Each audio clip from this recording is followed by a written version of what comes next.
Hey everybody, welcome to World History at Home Edition. Again, you may notice there's kind of a disconnect between the videos. Some of them may be shot at home, some may be shot at school. Do bear with me. We'll try and work with them as best we can. So we're starting our next unit on World War II today. This is our final unit of the semester. So go ahead and get your notes out. Let's get started. First off, we're going to move my little bubble right up here in the corner. That way I'm out of the way so you all can still see the slide. So the Roaring Twenties, we're going to kind of bridge the gap between World Wars I and II. So it was really a boom with the benefits of the war economy. Women in most places gained the rights to vote, went to work, socializing, and they stayed single. The Jazz Age really made it fast-paced with music representing the life. Prohibition in the United States was a huge thing, and it allowed the rise of organized crime under Al Capone. We have literature coming to the age of the Harlem Renaissance. In science, we discovered the theory of radioactivity under Madame Marie Curie, the theory of relativity under Albert Einstein, and the uses of penicillin, and developments in psychology under the work of Sigmund Freud. Now, democracies also struggled. In Great Britain, there was a lot of political party issues. Ireland, come 1922, was mostly becoming a self-governing free state versus Great Britain. In France, there was reparation questions and, again, political party fights. And here in the United States, we had the Red Scare, a fear of radicals, communist uprisings due to the Russian Revolution, which we talked about last time. And we imposed immigration limits on people from Asia and Eastern and South Europeans, or the Slavs, those that were more susceptible to communism. Now, there's some economic woes to talk about as well. The falling demand, especially in Europe, led to overproduction, and attempts to regulate the economies didn't work, which resulted in the Great Depression. The U.S. gave loans to European nations, and now they were not able to pay back that money. Germany also suffered and couldn't pay their reparations, and Great Britain and France couldn't pay as a result of not getting those reparation payments from Germany. Now, this allowed for the rise of fascism in Italy especially, which was a centralized authoritarian government that was non-communist. Under fascism, they gloried the state over the individual. It was destructive to basic human rights. Think back to those ideas of natural rights that we talked about when we did the Enlightenment. And under nationalism, there was a main sense of blind loyalty in the form of an aggressive foreign expansion, along with a strong, stable government. Now, they were mad because they didn't get all that was promised at the end of World War I. Remember, they didn't get the land that they were promised. We talked about that when we did the Treaty of Versailles. Throw on top of it this economic crisis, and people like Benito Mussolini showed power and confidence and came to power pretty quickly. Now, his rise to power saw the Italian king being overthrown, the press was heavily censured, and all other political parties, aside from his own, were made illegal. Now, let's jump over, well, hold on. We'll talk through the stuff, then I'll put up the picture. Now, the Soviet Union under Joseph Stalin. We talked about the Soviet Union forming last unit. It was very much a totalitarian state. It was powerful and complex bureaucracy, and utilized a lot of systems of elimination of political enemies. In the Great Purge, we see the Gulag, or a system of brutal labor camps, being established, designed to eliminate political opponents. This included about half of the Soviet Union's top military officials. Now, it's important to note Stalin was a very paranoid individual. He was said to have been so nervous to protect his own power, he once executed all of his top officials because he believed that they were out to get him. They also used propaganda and utilizing censorship and atheism, or a no-God communist ideology. And their foreign policy was that of Comintern, or Communist International, encouraging worldwide revolution and establishing communist regimes all across Europe and the world. Now, this is our gentleman here, Joseph Stalin. I don't remember if I pulled up a picture of him in the last lecture, but let's pull up a picture of Mr. Joseph Stalin real quick, who was, according to some people anyway, in his youth was quite a looker, aka your man Crush Monday, as you can see from this image here. Take it as you will, folks. And so let's get back into the slides. All right.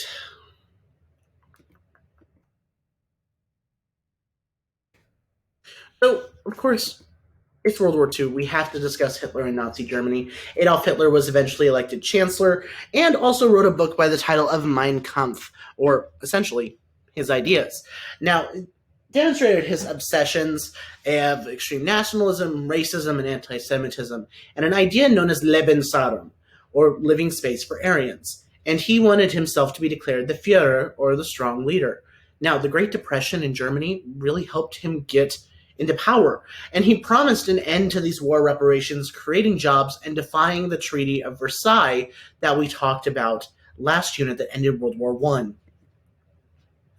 Now, other things he called for were purging of his own party, an establishment of the Third Reich, his master race. He also established the Gestapo, a secret police, and with that also came the Nuremberg Laws, which deprived Jewish people of citizenship and provided severe restrictions. We also have to talk about an event known as Kristallnacht, or the Night of Broken Glass, with attacks on Jewish communities all across Germany. We mark this as the beginning of what will lead to the Holocaust in Germany during World War II. We also have the establishing of the Nazi Youth and a state church which was very anti-Christian. Now, when we talk about the idea of an Aryan race under Hitler's idea, is of the mindset white, blonde-haired, blue-eyed. And that was the strove for perfection. Also, under the Nuremberg laws, you were considered Jewish based on your ancestry.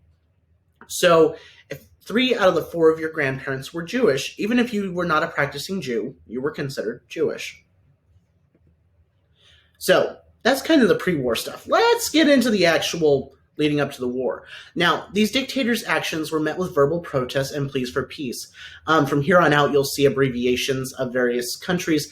In this case, I, G, and J represent Italy, Germany, and Japan.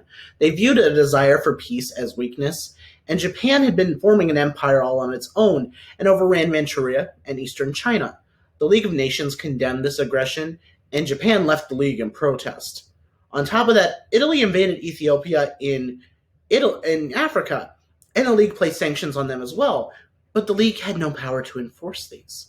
So really, it was kind of like a slap on the wrist. Nothing really happened.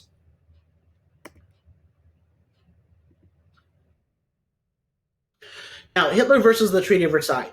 Germany hated the Treaty of Versailles, and they built up their military and sent them into the demilitarized Rhineland, this space here on the map. Now, it's important to note, part of the treaty said you could not take any military in here. And he did it. Want to know how they responded? They did nothing. Under a policy known as appeasement, they gave in to the demands of an aggressor in order to keep the peace. We'll see this a number of times throughout this section of notes, actually. As well as numerous political cartoons depicting Hitler's rise to power. So it's important to think, why appeasement? Well, France couldn't challenge Hitler without Great Britain, and Great Britain had no desire to fight. And Hitler justified this versus the Treaty of Versailles, that fascism was a lesser threat than communism. And we see the rise of pacifism, or an opposition to all war, especially in Europe and here in the United States as well. We passed the Neutrality Act in an attempt for us to stay out of the war. Mind you, the Great Depression was still raging here in the United States. We did not want to do anything. It's here with the establishment of the Axis powers, an alliance between Italy, Germany, and Japan, versus Soviet communism, who supported territorial expansion and essentially completely undoing the Treaty of Versailles, which had been put in place a couple decades prior. Now, it's also important to note during this time that Spain collapsed into a civil war itself. The conservative generals led a revolt and were supported by the fascists and the nationalists from Germany and Italy, versus the loyalists, the communists, the socialists, and the democratic people, supported by the Soviet Union and basically everybody else. Now, the Guernica, or the German air raid atrocity, was an experiment to test new planes, and they utilized it a lot on civilian populations.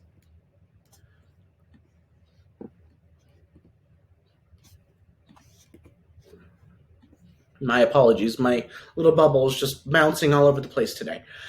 So, all German people, they wanted to include into the Third Reich, and they wanted to provide this living space in Eastern Europe especially. And since they considered the Aryan race superior, they had the right to conquer these quote-unquote inferior peoples. Now, in 1938, under the Anschluss, Austria was annexed by Germany. And it really wasn't Austria's choice. They kind of were like, yeah, you're either join us or we're going to invade you. And they chose to join instead of being invaded. Now, we also have to add to that to the Czech crisis, in which the region of western Czechoslovakia, known as the Sudetenland, which contained 3 million Germans and had a lot of autonomy, was one of the 2 remaining democracies in Europe at the time. That was also annexed under the justification that they were simply reuniting the German people all together in one country, whether they liked it or not. Okay, so of course we have Austria here. This red over here is the Sudetenland that they were taking over. So, in 1938, in September, at the Munich Conference, Great Britain and France, still embracing that idea of appeasement, persuaded the Czechs to surrender the Sudetenland. And Hitler promised that there was no further plans to expand. However, less than 8 months later, Hitler breaks his promise and takes the rest of Czechoslovakia. And democracies accept the failure of appeasement and promise to protect Poland so they don't invade Poland.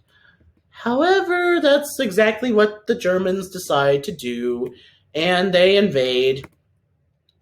Now, the Nazi-Soviet Pact bound Hitler and Stalin to peaceful relations. It was essentially a non-aggression pact. They agreed not to fight if the other went to war. And it was kind of just the goal that they were going to split Poland and Eastern Europe down the middle and be like, here's your share, here's mine. On September 1st, 1939, the Germans and the Soviets invaded Poland from opposite sides. As a result, Great Britain and France declared war on Germany specifically. So that is it for section 1.